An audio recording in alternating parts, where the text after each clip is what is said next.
A decade has now passed since one of the most important moments in recent F1 history, when Lewis Hamilton took the massive step of flying the McLaren nest to bet his future on Mercedes. Of course, with years of success, 6 world championships and countless victories, it's easy to look back and assume the move was a no-brainer. But it was a risk for Hamilton to leave McLaren for a team it had been comfortably beating for 3 years, and it wasn't even a no-brainer for Mercedes, where at times there was such reluctance towards getting this deal over the line that it could have wasted the opportunity altogether. Long before Mercedes took over, the team based out of Brackley had tried to sign Hamilton back when it was Honda. This was when Hamilton was making waves in GP2 on his way to winning the Feeder Series title, but McLaren, which had supported his junior career since karting, appeared to be balking at the idea of promoting him straight into its lineup alongside Fernando Alonso for 2007. This sprung Lewis's dad Anthony, who back then managed his career, into action. After one of Hamilton's sensational GP2 wins that season, I'd been in the Support Series paddock and overheard Anthony saying, if that doesn't convince Ron Dennis to put him in the F1 car, nothing will. So with that in mind, Anthony went looking around the F1 paddock for alternative options to McLaren, and he got a bite from Honda. Anthony met with Honda chiefs Nick Fry and Gilles de Ferran, where they made it clear that if McLaren wasn't going to promote Hamilton to an F1 seat, then Honda would. Honda said it would offer Hamilton a 3-year deal with a basic salary of £1 million per season, with bonuses and incentives to make sure Lewis would earn a lot more than that if he was successful. This was a lucky escape for Hamilton. Honda appeared to be a team on the rise in 2006, winning a race with Jenson Button and finishing the year with one of the strongest cars on the grid. But it produced dreadful cars in 2007 and 8, which would have given Hamilton a very different baptism to the victories and a first world title he enjoyed in his first 2 years at McLaren. It's impossible to imagine the effect it would have had on Hamilton's career if he joined the F1 grid driving bad cars. Although in the 3rd year of that deal that was mentioned, he would have been driving for the team once it became Brawn GP. Imagine that. In the early years of Mercedes owning what was once Honda, the team was able to maintain a relationship with Hamilton's new manager Simon Fuller, who had worked with the team on its marketing activities when it was Honda. But when Hamilton's McLaren contract was finally up for renewal and Fuller was lining up alternative options for him to consider, the Mercedes board wouldn't throw its hat into the ring. We'll explain why in a moment, but we'd quickly like to ask that if you're not already subscribed to our channel, please consider hitting that button to become part of our crew here. We really appreciate how many of you visit our channel, and we'd love to make sure you never miss a video from us. So, what was going on at Mercedes? Its motorsport boss, Norbert Haug, believed Michael Schumacher would sign a new deal to race on beyond 2012, and if a replacement was needed, the race team was told to evaluate drivers like Nick Heidfeld, who'd been in talks to join Honda in 2008 and conveniently was German, and former Mercedes DTM champion Paul di Resta, who was racing for Force India. Former team CEO Nick Fry has even said he received an impassioned phone call from 1997 world champion Jacques Villeneuve, who claimed he was still capable of cutting it at the sharp end in F1. Fry was no fan of Villeneuve's, having seen him up close in the BAR years, and he said he struggled to keep a straight face at the idea of Mercedes bringing the Canadian back to F1 in his early 40s.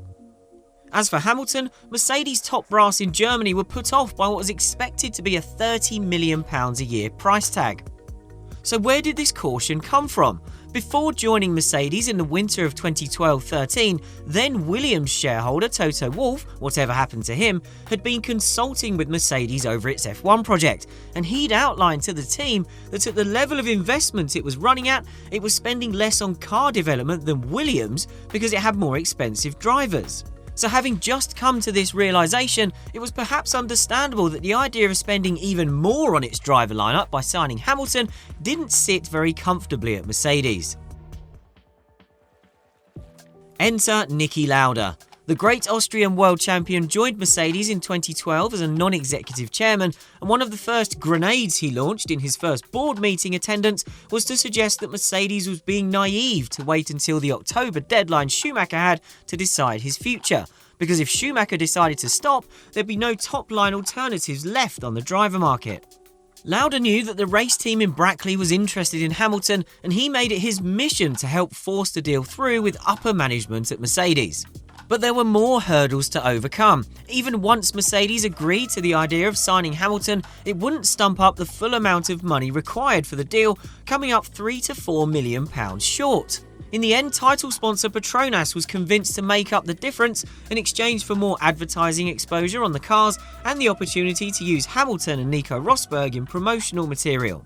There are claims from the Mercedes side that McLaren boss Ron Dennis then tried to stop the deal, speaking directly with Daimler CEO Dieter Zetsche to warn him off signing Hamilton.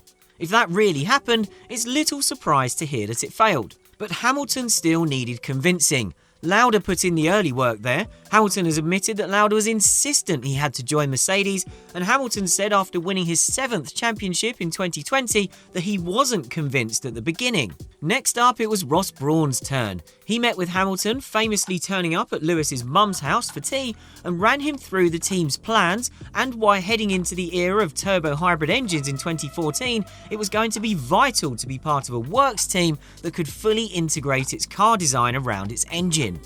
Hamilton is on record as saying this was the conversation that changed his mind on what he later described as choosing whether to keep trundling along with McLaren or do something more adventurous with Mercedes. However, there was one more banana skin that Mercedes narrowly avoided that could have cost them the deal. It's believed that Lauda told Hamilton's management the deal was done a few days before it was formally signed off at Mercedes. This unsettled Hamilton's camp, though probably not Lewis himself, as they felt they were being misled. Angry, sweary phone calls were made as a result, and claims that the deal was off were thrown around. In the end, it was probably just Lauda being Lauda. He knew the deal was going through, so in his mind it was done. Sometimes in the world of contracts, things aren't quite so simple.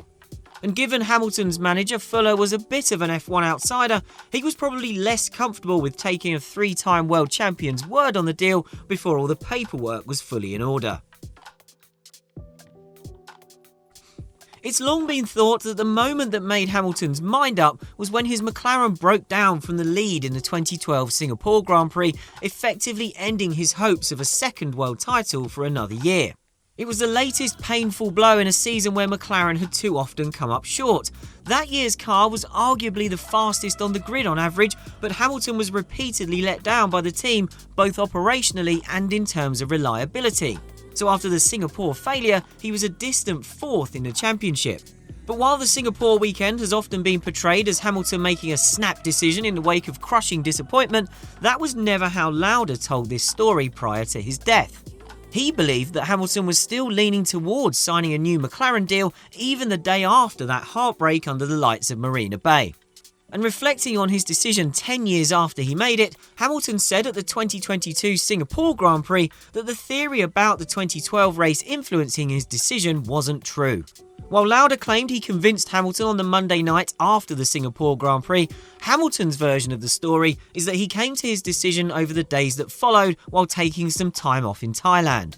It can't have taken long because the deal was announced just 5 days after the race in Singapore. Hamilton said that decision went against most of the advice he was getting from people around him that he considered mentors who felt he should stay at McLaren. And he said the backlash he received when the move was announced made him question if it was the right decision to switch teams, especially given Mercedes' relative lack of success up to that point since taking over Brawn for the 2010 season. But the timing was perfect. Not only did Mercedes rise to even greater heights than Brawn or Lauda could have imagined when they were selling the idea to Hamilton, but McLaren's form fell off a cliff the moment Hamilton left. By 2021, when McLaren claimed its first win since his departure at the end of 2012, Hamilton was a 7-time world champion and held the records for wins and pole positions, having notched up astronomical numbers with the team he decided to make that adventurous move to all those years ago. If Mercedes had known how much success it would get out of signing Hamilton, it probably wouldn't have been so reluctant to meet the asking price back in 2012.